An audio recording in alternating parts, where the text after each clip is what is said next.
versículos del 1 al 3. Juan 3, del 1 al 3. En mi Biblia dice: Jesús y Nicodemo. Dice la palabra del Señor: había un hombre de los fariseos que se llamaba Nicodemo, un principal entre los judíos. Este vino a Jesús de noche y le dijo: Rabí, sabemos que has venido de Dios como maestro, porque nadie puede hacer estas señales que tú haces si no está Dios con él. Respondió Jesús y le dijo: de cierto te digo, que el que no naciere de nuevo no puede ver el reino de Dios. Oramos. Padre celestial, gracias, Señor, por tu palabra que hemos leído. Gracias por este pueblo tuyo que se ha reunido, y gracias por los hermanos que se han conectado a los diferentes medios. Ahora, Señor, te suplicamos que tomes el control y que nos hables al corazón. En el nombre de Jesús, amén y amén. Pueden sentarse, hermanos. El nuevo nacimiento. Hermanos, el concepto que alguien tenga acerca de la salvación no tiene ningún peso, no tiene ningún valor si no es conforme a la palabra. Nosotros tenemos la tendencia, al decir nosotros me refiero a la humanidad, a tener nuestros propios conceptos. Hace algunos años me encontré con un amigo mío de la infancia que crecimos juntos en la escuela dominical, y a mí me dio mucha alegría verlo. Me emocioné de verlo, saludarlo, y le dije: ¿dónde te estás congregando? Levantó la mano como deteniéndome y me dijo: ahora mi concepto acerca de Dios es totalmente personal. Hermanos, usted no puede tener un concepto personal. Usted debe tener un concepto bíblico independientemente de lo que le hayan enseñado. Y si alguien le dice que para poder ser salvo usted debe pertenecer a una organización o a una iglesia, no es cierto. Si alguien le dice que para poder ser salvo usted necesita bautizarse, no es cierto. Si alguien le dice que para poder ser salvo usted debe tener su propia religión, tampoco es cierto. Recuerdo hace quizá unos 10 años, fui con un diácono de la iglesia a orar por una persona que nos llamaron que fuéramos a orar por él. Era un señor soltero de unos 50 años aproximadamente, y cuando entramos nos recibió la mamá y nos dijo: ¿ustedes a qué vienen? Yo le dije: venimos a orar por su hijo. Y me dice, se me queda viendo y me dice: ¿acaso ustedes no son mexicanos? Yo le entendí que me quiso decir hispanos, porque mucha gente piensa que todos los hispanos somos mexicanos. Entonces yo, para seguirle el juego, le dije: sí, le dije, ¿cómo es que han cambiado su religión? Note cómo algunas personas piensan que la nacionalidad tiene que ver mucho con su religión. Hermano, qué equivocación esa. Me dijo: ¿cómo es que cambiaron su religión ustedes? Le dije yo: mire, señora, con todo el respeto que usted se merece, usted seguramente nunca ha escuchado hablar de Jesucristo. Ni me interesa, me dijo. El problema, le dije, no es que no sepa de Jesucristo. El problema es qué va a suceder cuando usted se muera. De eso no quiero ni hablar, me dijo. Hermanos, muchas personas creen tener un concepto correcto de Cristo, pero realmente su concepto está sin ningún valor, sin ningún significado. Esta historia que hemos leído nos habla de un hombre importante. Se llamaba Nicodemo. Quiero ubicarlos en el contexto para que usted pueda entender la situación, las circunstancias en las que este cuadro se desarrolló. Nicodemo escuchó de la fama del Señor.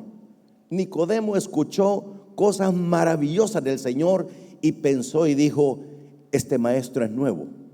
Note una cosa: la mayoría de gente que no creía en Jesús como el Hijo de Dios, nunca le llamaron Señor.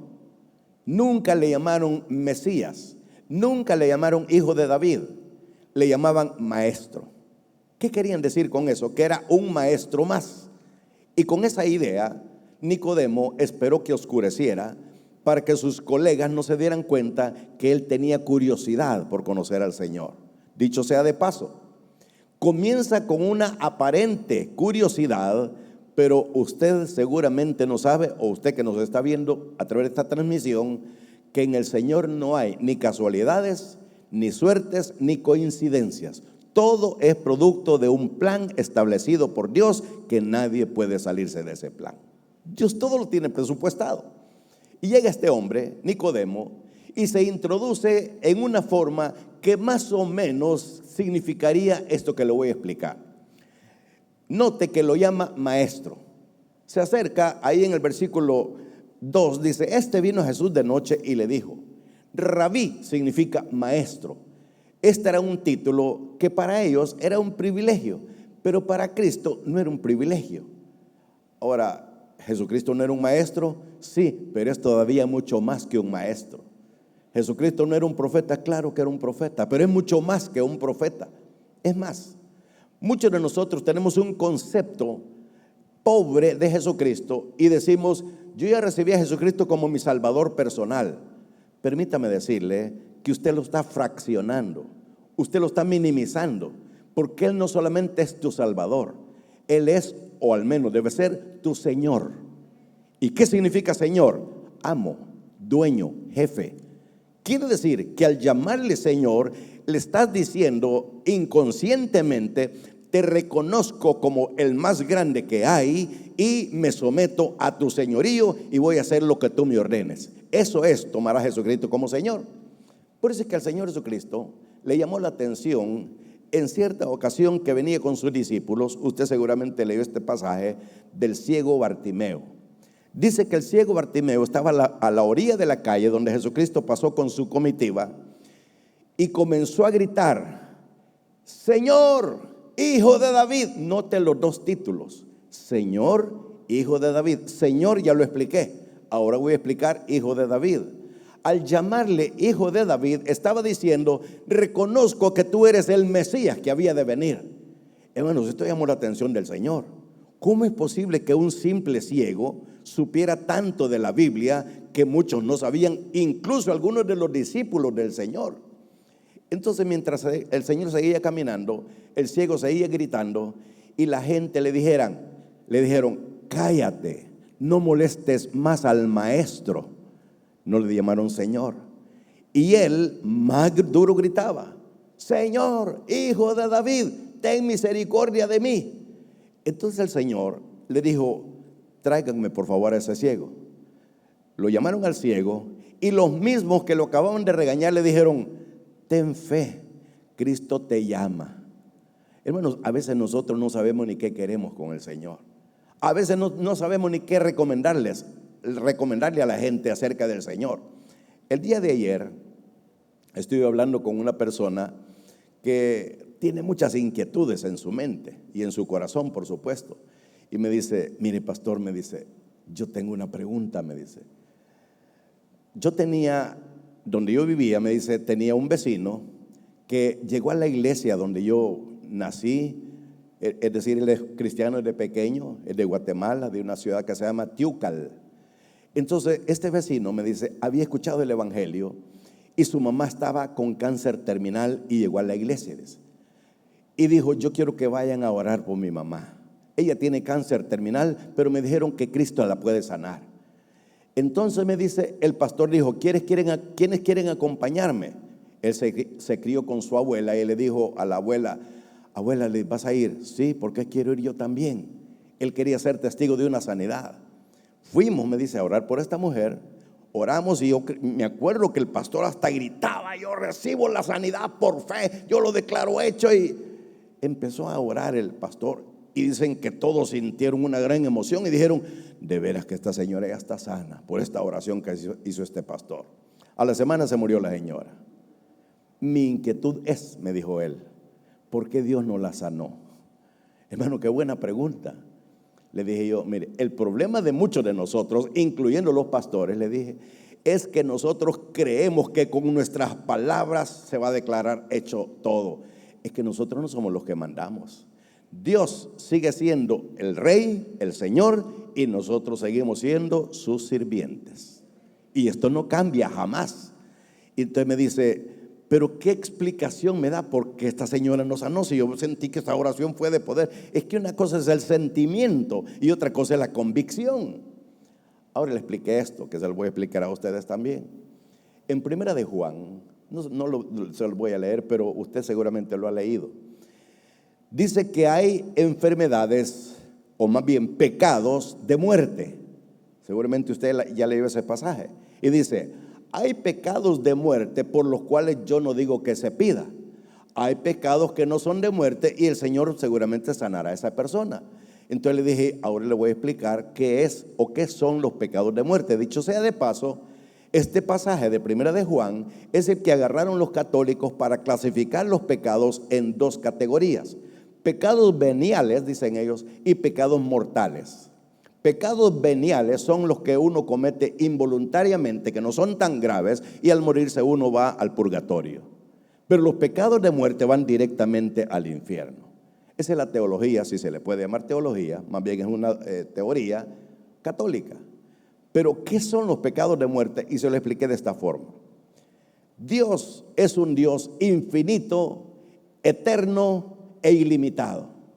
Pero a cada uno de nosotros Dios nos asigna una pita. Para los que no entienden qué es pita, yo quiero seguir usando mi castellano, no quiero perderlo. Mecate, soga. Por decirlo así, por supuesto estoy usando cosas que no existen, pero para que usted me capte la idea. Dios te amarró una pita cuando viniste a Él y te extiende la pita hasta cierto límite. Dios no tiene límites, pero a nosotros nos pone límite.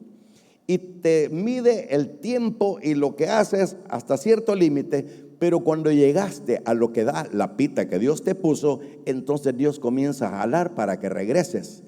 Y como no entiendes, con el jaloncito te pega un jalón un poco más fuerte, pero no te tumba. Ya la tercera vez te jala de un solo y te trae arrastrado. Entonces, la pita es la medida que Dios nos puso a cada uno de nosotros. Cuando nosotros llegamos al límite y el Señor ya nos jaló y no nos regresamos, el Señor dice, mejor me lo traigo para acá, porque si lo dejo ahí, en lugar de servir de bendición, va a servir de tropiezo. Entonces, Él lo que hace es que a eso le llama el pecado de muerte, es decir, el pecado que ya llenó la copa de la paciencia del Señor y decide llevárselo. Por eso hay cosas que nosotros debemos de saber cuándo orar por sanidad y cuándo orar mejor por salvación. Se lo voy a explicar de otra forma. Habían 3 ancianas que llegaban a la iglesia, eran bien fieles y siempre se sentaban a mi izquierda en la primera fila. Unas ancianas que llegaban con un gran gozo y cantaban más alegres que los jóvenes. Pero de repente dejaron de llegar las 3 ancianas a la iglesia y las fui a buscar. Como dejaron su dirección, las fui a buscar. Toqué la puerta en la dirección que habían dejado y sale una de ellas, se me queda viendo sorprendido y dice, pastor, me dice, qué alegría verlo aquí, vine a orar por mi papá. Por supuesto no se lo dije a ella, pero se lo digo a ustedes. Estas viejitas todavía tienen papá, dije yo, porque se me hizo extraño que bien ancianas y que tuvieran papá. Y por supuesto no le iba a decir que no. ¿Cuál papá? Yo le dije, claro que sí, a eso vengo. Pase, pastor, muchachas. Mire cómo le dijo a la hermana, muchachas, el pastor viene a orar por mi papá. Y salen las otras 2 viejitas, pastor, bien contentas, y me abren el cuarto. Un anciano, hermanos, que ya se veía que estaba en las últimas. Entonces me acerqué al anciano, me conmoví ver a ese anciano, la necesidad que tenía. Me acerqué y le dije, ¿cómo se llama usted? Me dio su nombre y le dije, ¿usted quiere que el Señor lo sane? Sí, me dijo, muy bien. Yo le voy a explicar una cosa, le dije. Yo no sé si Dios querrá sanarlo, no sé. Solamente Él lo sabe, pero yo no. Pero vamos a hacer una cosa, le dije. Para Dios, lo más importante no es el cuerpo, sino el alma. Y él bien atento, el anciano prestándome atención, y le dije, imagínense, le dije, muchos de nosotros, por no decir la mayoría de los seres humanos, apuntamos a lo que creemos que es más importante, pero que en realidad no es lo más importante. Y le puse de ejemplo aquel paralítico que bajaron por el techo de la casa donde estaba el Señor predicando. Ustedes han leído ese pasaje también. Cuando usted lee su Biblia todos los días, le siente sabor. Si usted no lee su Biblia todos los días, diga, y eso está en la Biblia. Le garantizo que está en la Biblia. Bajaron al paralítico y qué pulso que justo enfrente del Señor pusieron al paralítico. El Señor, cuando vio al paralítico frente a él, le dijo estas palabras: hijo, tus pecados te son perdonados. ¿Para qué iba este paralítico? Obviamente para que el Señor lo sanara. Pero ¿qué hizo el Señor? Le perdonó su pecado. ¿Por qué? Dios ve cuál es la prioridad en tu vida y qué es lo que más necesitas. Y lo que más necesitas es la sanidad del alma antes que la sanidad de tu cuerpo. Y eso le dije a este anciano. Mire, le dije, Dios conoce su sanidad. Así es que antes de la sanidad de su cuerpo está la sanidad de su alma. Y él se me quedó viendo como quien dice, barajéme la más despacio. Y le dice, lo voy a explicar de esta manera.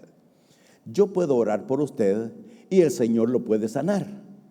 Pero de todos modos se va a morir un día. ¿Y dónde va a ir a parar? Le dije yo. No sé, solo Él lo sabe, me dijo. Correcto, le dije yo. Así que vamos a empezar por lo más importante. Primero usted tiene que abrirle su corazón a Cristo. Tiene que recibirle en su corazón. ¿Está de acuerdo conmigo? Sí, me dijo. Como quien dice, apúrate que ya no me aguanto, me estoy muriendo. Entonces le dije, usted va a repetir esta oración. Hicimos la oración. Cuando terminé de hacer con él la oración, le dije, le voy a hacer una pregunta. Sí, me dijo. Si usted muriera en este momentito, ¿dónde iría su alma? Al cielo, me dijo. Pero con una convicción que me emocioné. ¿Por qué? Le dije, porque Cristo ya está en mi corazón, me dijo. Hermano, qué alegría me dio. Muy bien, le dije, eso es lo más importante. Ahora voy a orar por usted. Si el Señor lo quiere sanar, lo va a sanar. Y si no quiere, no lo va a sanar, porque Él tiene sus propios planes que yo desconozco. Y oré por él y me fui. A la semana me llama una de las hermanas y me dice, pastor, me dice, mi papá acaba de fallecer. ¿Cómo me sentí yo? Satisfecho del deber cumplido, porque hice justo lo que tenía que hacer. Pero ¿qué tal si oro y lo declaro sano y me voy y se muere y no recibe a Cristo? ¿Usted me está entendiendo el punto? Nicodemo llegó con dos intenciones. Número uno, imagínense la ideología de Nicodemo. Como este es un maestro nuevo y yo soy un maestro viejo, yo le voy a ayudar y me voy a ganar su confianza para que a ver si me lleva al cielo así nomás. Hermano, al cielo no llegas por otra cosa más que por Jesucristo. No hay religión que te pueda salvar. No hay iglesia que te pueda salvar. No hay sacerdote que te pueda salvar. El único que te puede salvar solamente es nuestro Señor Jesucristo. Punto. No hay más. Démosle un aplauso al Señor, hermano. Nicodemo ni siquiera se imaginaba cuál iba a ser la respuesta del Señor. Llega y le dice, maestro, rabí, sabemos que viene de parte de Dios porque nadie puede hacer las cosas que tú haces si no está Dios con él. El Señor conoce tu mente y tu corazón. Antes que quieras agarrar al Señor en curva, Él te va a agarrar en curva a ti, porque ya sabe lo que le vas a preguntar, ya sabe la respuesta y ya sabe qué te va a pasar. La respuesta del Señor está en el versículo 3. Respondió Jesús y le dijo, esta frase de cierto en el original es amén. La palabra amén puede significar precisamente eso, amén, así se tradujo algunas veces, pero significa una aseveración garantizada. Por eso lo ponen a veces repetido. Aquí solamente está una vez. De cierto, repetido. De cierto, quiere decir amén, amén. Quiere decir esto está debidamente confirmado, que el que no naciere de nuevo no puede ver el reino de Dios. No tiene nada que ver la religión. No tiene nada que ver la iglesia, no tiene nada que ver el pastor o el cura, el sacerdote, como usted le quiere llamar. Simplemente todos necesitamos nacer de nuevo. Ahora, aquí voy. ¿Qué es entonces el nuevo nacimiento? Quiero hacer memoria del capítulo 16 del libro de los Hechos. En el libro de los Hechos se menciona en el capítulo 16 dos grandes siervos de Dios. Me refiero al apóstol Pablo y a Silas. Estaban predicando y los metieron presos por andar alborotando a la gente. Y dice la Biblia que los metieron en el calabozo de más adentro. En El Salvador diríamos, los refundieron hasta allá. Y los pusieron en un cepo. Pero si usted no sabe qué es un cepo, eran unas maderas que tenían 5 agujeros. 2 para las manos, 2 para los pies y 1 para la cabeza. Usted se puede imaginar la incomodidad. En ese cepo, ellos estaban totalmente incómodos, pero no protestaron, sino que le dice uno al otro, hermano Silas, sí, hermano Pablo, ¿por qué no cantamos alabanzas al Señor? Usted incómodo, ¿le cantaría alabanzas al Señor? Ay, pastor, en el llanto ni chance de cantar me quedaría por estar llorando. Nosotros llorando estuviéramos, pero ellos comenzaron a cantar. Y me encanta lo que dice la Biblia. Comenzaron a cantarle al Señor y los presos los oían. ¿Sabe usted que a veces nosotros cantamos y ni nosotros mismos nos escuchamos? A ver qué decimos. Y esto que no estamos presos. Ahora, si estuviéramos presos, ¿cómo cantaríamos? Hermano, muchos de nosotros no tenemos la convicción que deberíamos. De donde quiera que estés, el problema que tengas, la dificultad que tengas, si Cristo está contigo, vas a salir avante. No hay ningún problema. A Dios jamás se le ha escapado ninguno. Y dice la Escritura que con Cristo somos más que vencedores. Entonces la respuesta del Señor es: Nicodemo, de cierto te digo, que el que no naciere de nuevo no puede ver el reino de los cielos. Ahora, note la reacción de Nicodemo. Nicodemo era un maestro respetado, porque si usted lee el versículo 1, dice: había un hombre de los fariseos que se llamaba Nicodemo, principal entre los judíos. Principal quiere decir que era de los masuchos. ¿Usted entiende la palabra hebrea masucho? ¿Qué quiere decir? De los meros. Entonces, principal de los judíos. Quiere decir que lo tenían en alta estima porque era inteligente, de los más cocos, decimos en El Salvador. Entonces, Nicodemo se suponía que era de los mejores maestros, y ahora le hace una pregunta al Señor en el versículo 4 y le dice: ¿cómo puede un hombre nacer siendo viejo? Y le dice más: ¿puede acaso entrar por segunda vez en el vientre de su madre y nacer? Hermanos, esta respuesta indicaba que Nicodemo sabía todo menos la palabra de Dios. Ahora, observe una cosa: la creencia de la gente es que hay muchas opciones para ser salvo, que hay muchas alternativas para ser salvo. Una, tener una iglesia donde congregarse. Otra, tener su religión, que la religión lo va a salvar. Otra, portarse bien. Otra, hacer buenas obras. Hermano, todo eso ayuda, pero no te salva. Repito, el único medio salvífico se llama Jesucristo, nuestro Señor, y no hay más, porque Él es el único que te puede salvar. No hay otra opción. Ahora, Jesús, el Señor Jesús, le dice en el versículo 5, respondió Jesús: de cierto te digo, que el que no naciere de agua y del Espíritu no puede entrar en el reino de Dios. ¿Es importante o necesario el nuevo nacimiento? No solamente es importante, es la única forma o la única garantía de que tú eres salvo y que has pasado de muerte a vida. Solamente. Ahora, quiere decir, hermanos, que sin nuevo nacimiento no puedes impresionar al Señor. El Señor Jesucristo dijo estas palabras. No te voy a hacer énfasis en las palabras que quiero destacar. ¿Por qué me llamáis Señor y no hacéis las cosas que yo digo? Una cosa es que usted le llame Señor y otra cosa es que usted lo tome como Señor, lo reciba como Señor. Tenga cuidado. Por si usted no me lo ha entendido, la diferencia entre Salvador y Señor es esta. Imagínense que yo voy a oficiar una boda. En la boda, en la ceremonia, yo le pregunto al novio, le digo: señor fulano de tal, ¿quiere recibir a la señorita fulana de tal como su lavadora personal? ¿Cómo cree que se sentiría la hermanita, la novia? Un momento, pastor, ¿cómo que voy a hacer la lavadora? ¿No le va a lavar la ropa? ¿Cómo no? Entonces, sí, pero se oye feo. Muy bien, le vamos a cambiar. Hermano fulano, ¿quiere recibir a la hermana sutana como su planchadora personal? Un momento. Es decir, la esposa le va a cocinar, le va a lavar, bueno, es para los matrimonios normales, porque hoy en día hay mujeres que no le lavan ni le planchan la ropa a sus maridos, pero apartemos eso, hagamos de caso que estamos en El Salvador. Claro que la esposa le va a cocinar, le va a lavar la ropa, se la va a planchar, si es que así es el acuerdo, porque hay hombres que lavan y planchan mejor que muchas mujeres y hay hombres que cocinan mejor que muchas mujeres. Pero ¿cómo se siente la persona que le digan que va a ser la planchadora personal, la cocinera personal? Pero se le dice, ¿quiere recibir a la hermana fulana como tu legítima esposa? Ahí cambia. Y se dan cuenta que quizá ni lo entiende ella, que va a hacer todo eso, pero no necesita que se lo digan, sino que en la esposa ahí está todo el paquete. No sé si me estoy dando a entender.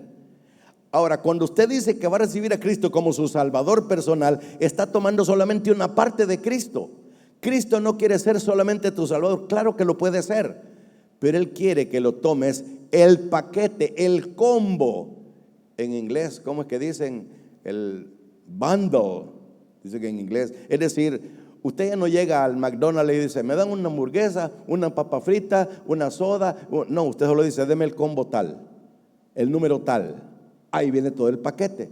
Usted tiene que concebir a un Cristo como Señor y no simplemente como Salvador. Esto es la necesidad de un nuevo nacimiento. Ahora, quiero referirme a otra cosa. ¿Cuál es el milagro del nuevo nacimiento? El milagro del nuevo nacimiento es que usted viene y si usted se entrega al Señor, y el Señor sabe cuando es genuino y cuando no lo es, y lo hace con todo su corazón, el Señor conoce su corazón y va a comenzar en usted un proceso de transformación. Note, hay iglesias que actúan o piensan patas arriba o cabeza abajo, que es lo mismo. Para los que no saben qué es eso, esto, upside down, así dicen en inglés. El Señor sabe, si usted cuando hizo una oración lo hizo de corazón, el Señor sabe. Entonces comienza Él en usted un proceso de transformación que la Biblia le llama santificación. Pero hay iglesias, las que le digo que están cabeza abajo, que actúan al revés. Fíjese, por ejemplo, a nosotros los cristianos, a los miembros de las iglesias, nos corresponde salir a buscar las almas. Me encanta ver las fotos cuando van los viernes a Pan y Chocolate. Me encanta ver a cada persona y digo, gloria a Dios, están buscando las almas en la calle, porque aquí ya nosotros ya estamos listos, estamos preparados, pero las de la calle. Entonces, hay iglesias que oran, en lugar de buscar las almas, oran para que Dios traiga las almas. Y yo sé lo que estoy diciendo. Hermanos, vamos a hacer una vigilia. Y el propósito de la vigilia es orar para que las almas vengan a la iglesia. Note la oración, para que las almas vengan a la iglesia. Ahora dígame una cosa, ¿quién debe traer las almas a la iglesia? ¿Dios o usted? Nosotros. Ahora, ¿quién es el que cambia a la persona? ¿Ustedes o Dios? Dios. Pero ellos oran para que la gente venga y una vez la gente adentro y empiezan a decirle lo que tiene y lo que no tiene que hacer. Si es mujer, no se corte el pelo, no se pinte, no se ponga pantalones. Hey, ¿acaso eres el Espíritu Santo? Lo único que nosotros tenemos que hacer es orar para que el Señor haga la transformación y no nosotros, porque la gente, hermano, está cansada de que le digan lo que tiene y lo que no tiene que hacer. En mi libro de El Espíritu Santo, Verdades y Mitos, pongo una ilustración de un hombre que llegó a nuestra iglesia. Llega una diaconisa de las más ganadoras de almas y me dice, pastor, me dice, el domingo va a venir un muchacho, me dijo, un señor joven, me dijo. Él me dijo esto, yo le estaba presentando el plan de la salvación y le dijo, mire señora, le dijo, conmigo está perdiendo el tiempo, le dijo. ¿Por qué? Le dijo ella. Yo prácticamente fui corrido de una iglesia, le dijo. ¿Por qué? Le dijo. Mire, le dijo, le enseñó unos aretes, dicen en México, nosotros decimos aritos. La gente me criticaba y cada vez que llegaba me hacían unas caras como quien dice guácala, porque yo andaba estos aretes, le dijo. Entonces una vez el pastor me dijo, o te quitas esos aretes o ya no vengas a la iglesia. ¿Cómo cree que me siento? Le dijo. Así que yo ya me prometí jamás visitar una iglesia. Y le dijo la hermana, le voy a hacer un desafío, le dijo. Pruebe en esta iglesia, le dijo. Llegue un día nada más. Si no le gusta, continúe con el plan que tenía, le dijo. Usted me garantiza que no me van a, no le dijo, no le van a decir nada. Porque realmente en nuestra iglesia nosotros a nadie le decíamos nada. Esperábamos que el cambio lo hiciera el Señor a través del nuevo nacimiento. Y llegó el hombre me lo presentó, pastor, mucho gusto, le di él como enseñándome los aritos. Como quien dice, ¿qué vas a decir? Y yo lo saludé, es un placer tenerte aquí con nosotros, le dije, que bueno, cualquier cosa estamos a la hora. No le dijimos nada. Terminó el culto, se acerca al hermano y le dice, ¿qué te pareció? Le dijo. Yo creo que ustedes se pusieron de acuerdo, le dijo. Voy a seguir viniendo, le dijo, a ver si es cierto. Y sigo llegando. Quizás como a las 3 o 4 semanas, llega directamente donde mí a saludarme. Pastor, me dijo, Dios le bendiga, y enseñándome. No traía los aritos. Me le quedé viendo, Dios le bendiga. Y yo, como soy algo despistado, no me fijé. ¿Qué le parece? Me dijo. Y no me soltaba la mano. ¿Qué me parece qué? Le dije. Me soltó la mano y me dice, mire. Oh, ¿y por qué te los quitaste? Le dije. No sé, me sentí incómodo, me dijo. Me fijé que no era de aquí esto, me dijo. ¿Quién hizo la obra? ¿El pastor y los miembros o el Señor? El Señor es el que hace la obra. Usted no necesita cómo tiene que ser la gente. No sé si les he contado de esta señora, una mujer que siempre andaba buscando a quién invitar a la iglesia. Y su vecina, que vivía a la par, contiguo, junto a, al lado de, estoy usando sinónimos por las personas que no me entienden, ella siempre pasaba invitando. La vecina, ¿me acompaña a la iglesia? No, vecina, en otra ocasión. Y se iba. Otro día pasaba, vecina, no, es la misma cantaleta. Una vez dijo, me voy a ir más temprano, dijo esta hermana. Se fue más temprano y le dice, vecina, ¿me acompaña? No, óigame, vecina, le dijo, hoy vengo más temprano, no sé si se da cuenta. Sí, le dijo, ¿me permite pasar? ¿Cómo no? Le dijo. Y entró. Mire, le dijo, ¿por qué no quiere acompañarme a la iglesia? Es que ya los conozco a ustedes, le dijo. ¿Ya nos conoce de qué? Le dijo. Mire, mi casa, le dijo, tapizada de ídolos, de santos, de imágenes, tapizada. Y la hermana, miren qué prudente, qué bonito arreglado, le dijo. ¿Cómo qué bonito? Le dijo. No me va a decir nada por esto, le dijo. No, le dijo. Al contrario, veo que cuida su casita, le dijo. Oh. Y no me va a regañar por eso. No, le dijo. ¿Y cree que su padre? No, le dijo, tampoco. Bueno, voy a probar, le dijo. Voy a ir con usted, le dijo. Pero el momento que ese pastor me diga que quite eso, lo pongo de patitas en la calle, le dijo. Está bien, le dijo el hermano, y se le llevó. ¿Qué tal si hubiera sido cierto, hermanos? Llegó a la iglesia, se sentó, el Señor, hermano, tocó el corazón de aquella mujer y llorando pasó al frente recibiendo a Cristo. Y la vecina contenta, ¿ya vio? Sí, le dijo. Y le dice el pastor, ahora usted es una hija de Dios, le dijo. Ahora usted necesita leer su Biblia todos los días, orar todos los días y no dejar de congregarse. Aquí le esperamos siempre. ¿Cómo no? Aquí me va a tener. ¿No me quiere decir algo más? ¿Cómo no? Le dijo. El jueves voy a llegar a su casa para orar con usted en su casa, le dijo. Está bien, ahí lo espero. Ya estuvo, dijo. Este viejo va a llegar y lo primero que hacer es que me quite todo eso. Y ahí nomás lo echo a la calle, dijo. Llegó el pastor el día y la hora acordados y le dice, pase adelante, pastor, le dijo. Y entró el pastor, se quedó viendo. ¿Qué le parece mi casa? Le dijo. Qué bonito, le dijo. Pues mire, nada más he venido a esto, le dijo, a reiterarle lo que ya le dije y a orar por usted. No se olvide, ore todos los días, lea su Biblia todos los días y no deje de congregarse. Ahora voy a orar por usted por cualquier cosa que haya sucedido aquí. Vamos a reprender con el espíritu y orar. Bueno, que el Señor me la bendiga, la espero en la iglesia. Y se fue. No me dijo nada, dijo. Este viejo algo trama, dijo. Yo creo que tienen todo bien preparado esta gente, dijo. El tiempo pasó y como a los 3 o 4 meses llama al pastor, la recién convertida, y le dice, pastor, le dice, estoy molesta con usted. ¿Por qué, hermana? Le dijo. Porque usted no me ha dicho algo que me debió haber dicho el primer día que vino. ¿Y qué es lo que te le tenía que haber dicho? Que quitara todas estas cosas de aquí, le dijo, de mi pared. El pastor muy sabiamente le dijo, hermana, le dijo, yo creo que si le hubiera dicho eso, usted en ese momento me pone de patitas en la cara. ¿Quién le dijo? No, yo me imagino que así él le dijo. Yo confío más en la obra que Dios hace en el corazón de las personas que a las opiniones nuestras, porque nosotros en lugar de ayudar caemos mal, le dijo.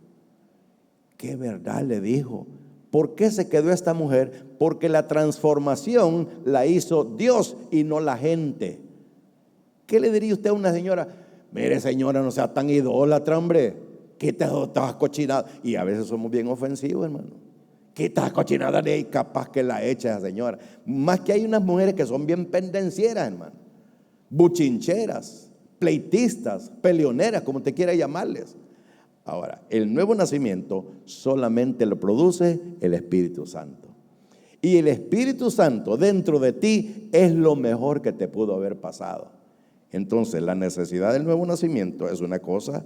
El milagro del nuevo nacimiento es que no te esfuerzas, simplemente te dejas llevar por el Señor. Y cuando vengas a sentir, no he dicho ni una sola mala palabra.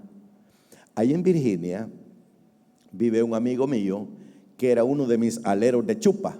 ¿Ustedes entienden esa terminología? Alero de chupa. Es decir, mi compañero de farra, mi compañero de beba. Este se llamaba el mismo nombre de este Oscar Cortés, nada más que él se llama Oscar Armando Cortés. Este le decíamos de apodo el Coyote. Me dijeron, ¿sabías que el Coyote recibió a Cristo? No, dije, esto tengo que verlo. ¿Cuál era la señal que yo esperaba? Que él no dijera malas palabras. Llegué, lo saludé. ¿Cómo estás, Armando?, le dije yo. Bien, ¿y vos qué tal? Bien, gracias a Dios. Empezamos a platicar. Hermano, él no podía hablar 5 palabras sin decir 3 malas palabras. Empezamos a platicar, ni una sola mala palabra. Me detuve y le dije, me has impactado. ¿De qué? Me dijo. Él no se daba por aludido. ¿De qué? Me dijo.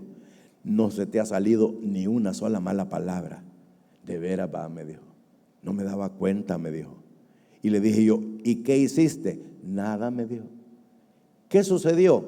El Espíritu Santo en su vida obró el nuevo nacimiento y ahora es una persona totalmente diferente. Antes a la mujer la trataba de la patada. Le voy a contar un ejemplo. Llegué un día a la iglesia y en ese tiempo yo andaba en cassettes grabados los sermones y los vendía. Y llega él y me dice, ¿música tienen esos cassettes? No, son predicaciones, le dije yo. Y agarró uno, este me llama la atención. A un lado decía los 10 mandamientos para el esposo y al otro lado los 10 mandamientos para la esposa.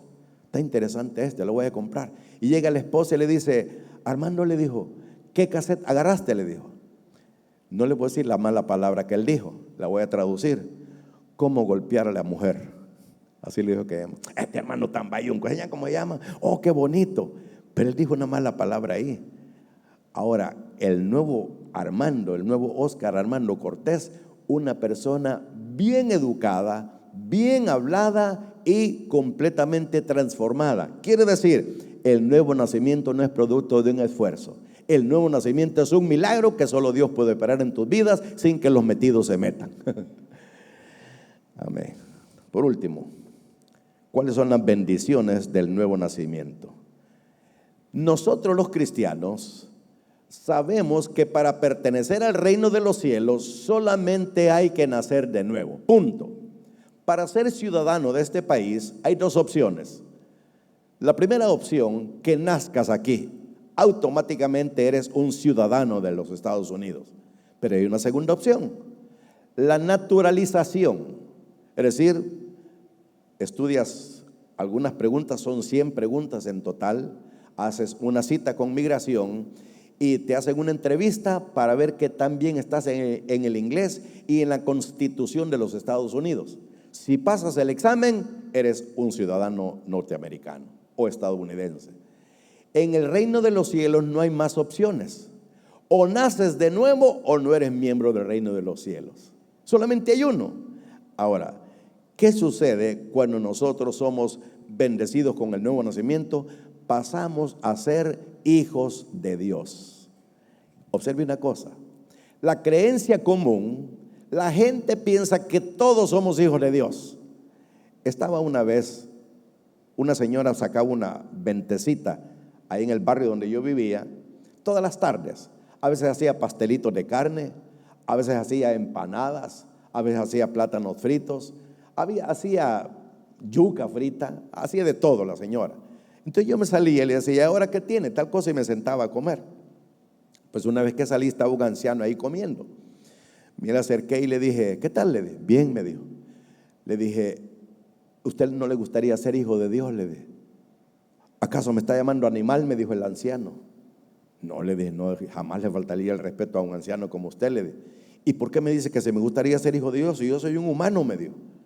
Muchas personas creen que el ser un ser humano, automáticamente los hace ser hijos de Dios. Entonces le dije, ¿qué le hace pensar que usted es un hijo de Dios? Que todos somos hijos de Dios, me dijo. ¿Por qué? Le dije, porque Él nos hizo. Un momentito, le dije. Puesto que Él nos hizo, somos criaturas de Dios. Pero hijo de Dios solamente es aquel que manifiesta su deseo y cumple con los dos requisitos, que son creer en Él y recibirle. Se quedó callado. ¿De dónde ha sacado eso? De la Biblia, le dije.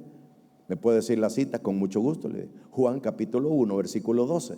Dice: más a todos los que le recibieron, a los que creen en su nombre, a estos, y solamente a estos le dice hincapié, el Señor los ha llamado hijos de Dios. Quiere decir que ser hijo de Dios no es algo mecánico o automático, es producto de un proceso. ¿Quiere usted ser un hijo de Dios? Sí, está bien, me dijo. Y recibió a Cristo, el anciano. Ahora, es importante que sepamos cómo hablarle a la gente. No evangelice como una viejita que me encontré yo una vez en un supermercado. Yo estaba haciendo cola para pagar en la caja y oía que alguien gritaba. Y yo decía, ¿dónde es que gritan, pues? Y era en la caja, la señora que estaba pagando. Y me asomé para ver y le estaba diciendo a la cajera: no sea tan sinvergüenza, deje de ponerse pantalones, mire cómo anda de pintada, no se corte el pelo y vaya a la iglesia. Evangelizando a esta señora. Y mire qué forma de evangelizar. ¿Usted cree que esta cajera alguna vez le iba a dar ganas de ir a la iglesia? Pienso que no. Y más que la viejita como que la estaba regañando. Cuando salimos le dije yo: disculpe, hermana, me volteé a ver. Sí, esa no es la forma de evangelizar. ¿Usted qué sabe? La agarró conmigo también. Hermano, si no tiene gracia para evangelizar, mejor no evangelice, porque usted está corriendo a la gente. Es más, ¿sabe usted que hay gente que no tiene gracia para nada? Es más, ¿sabe usted que hay gente que no tiene gracia ni para caer mal?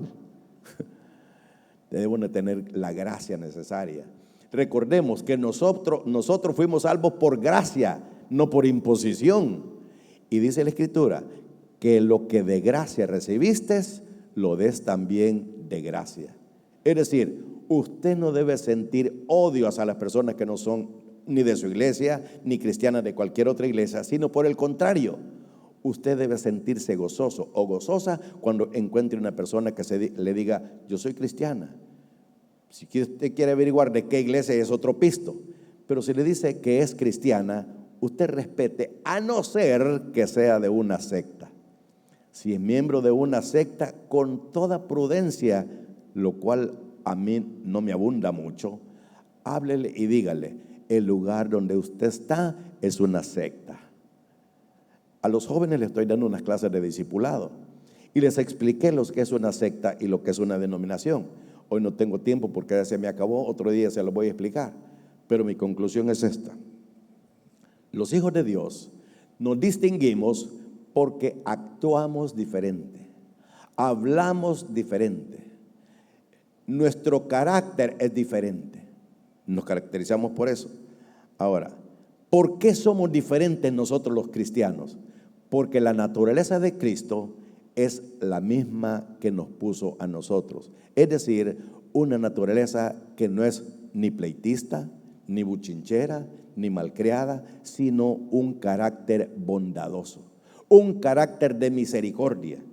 Así es que esta nueva naturaleza lo que hace es sentir rechazo por el pecado, pero también sentir amor y compasión por las personas que un día se van a morir y no saben dónde van a ir a parar. ¿Sabía usted eso?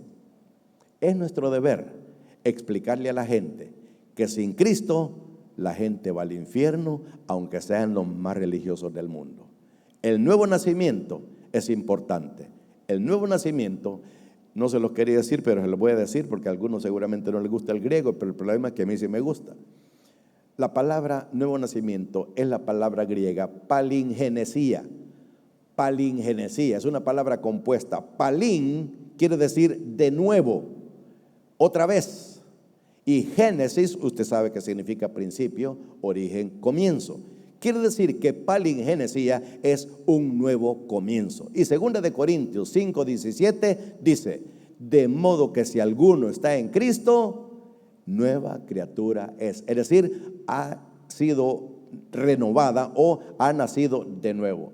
Dice, de modo que si alguno está en Cristo, nueva criatura es.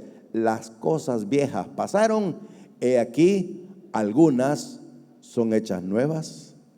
Todas son hechas nuevas. Nosotros somos una nueva criatura, no porque lo impongamos o nos lo impusieron, sino porque el Espíritu Santo mora en nosotros y Él actúa a favor de nosotros. Démosle un aplauso al Señor, hermano. Bendito Padre Celestial, te damos gracias, Señor, por tu palabra. Gracias, Señor bendito, porque seguramente a grandes rasgos, con mucho esfuerzo, humanamente hablando, hemos tratado de dar a entender la necesidad y el milagro del nuevo nacimiento. Solamente resta, Señor, que nosotros podamos entender claramente tu palabra y poderla compartir realmente como se necesita a otras personas que no sepan qué va a suceder cuando se muera. Permite, Padre Celestial, que esta aclaración pueda servirnos al momento de hablar con personas que todavía no conocen a Cristo. Padre Celestial, gracias por este día y gracias por tu palabra. Mientras estamos orando, todos con sus rostros inclinados, sus ojos cerrados, quiero dirigirme a las personas que nos están viendo a través de esta transmisión. Seguramente usted no conoce a Cristo, seguramente usted no ha nacido de nuevo, seguramente usted no entendió claramente qué es el nuevo nacimiento. Solamente permítame decirle una cosa: si usted no tiene a Cristo en su corazón, usted al morirse va a ir al infierno. Y no porque yo lo diga, la palabra del Señor lo enseña. Pero si usted le abre su corazón a Cristo, usted está garantizando su vida para que cuando muera, usted vaya al cielo. Ahora, nadie puede decidir por usted. Solamente usted es el que decide su destino. Una vez muerto, por más rezos que hagan sus familiares, usted va a despertar de donde usted mismo decidió. ¿Qué hago, pastor? Solamente haga una oración conmigo. Repita después de mí usando toda la fe que tenga y dígale al Señor de esta manera. Cierre sus ojos y dígale al Señor con toda su fe así: Señor Jesús, reconozco y admito que soy pecador. Te he ofendido consciente o inconscientemente. Pero ahora, Señor, me presento delante de ti arrepentido para suplicarte que perdones y borres todos mis pecados. Sé que eres Dios, que moriste en la cruz para salvarme de la muerte, del infierno y del pecado. Por eso, Señor, en este preciso momento, yo te abro mi corazón y te suplico que entres a morar en él. A partir de hoy, por la fe, sé que soy salvo, sé que soy hijo de Dios y heredero del reino de los cielos. Amén. Si usted